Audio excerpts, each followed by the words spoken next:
ဆရာတော်ဖျားလူချင်းနဲ့မဟာဗုဒ္ဓဝင်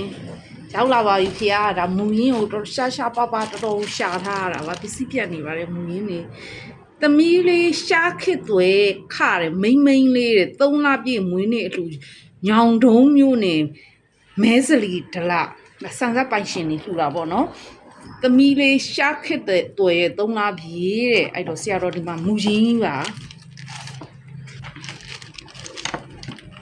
မင်းကုန်းဆရာတော်ကြီးရဲ့ဓာတ်ပုံကြီးနဲ့မူရင်းဒါတော်တော်ရှာရှာပပရှာထားရတာပါဆရာတော်တအိုးနှစ်အိုး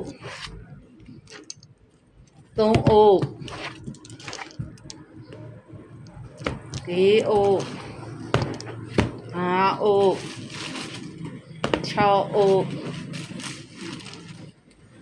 9အိုး10အိုးဆရာတို့အလူတွေဒီမှာနော်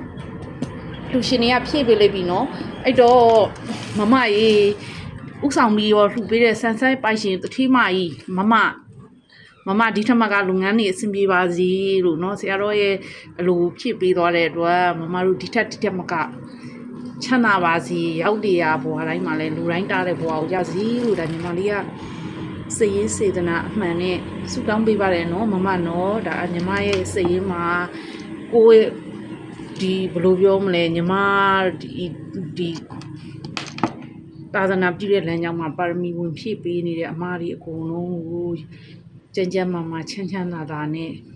အများကြီးချမ်းသာစေခြင်းနဲ့ညီမရဲ့စိတ်ရင်းမှာ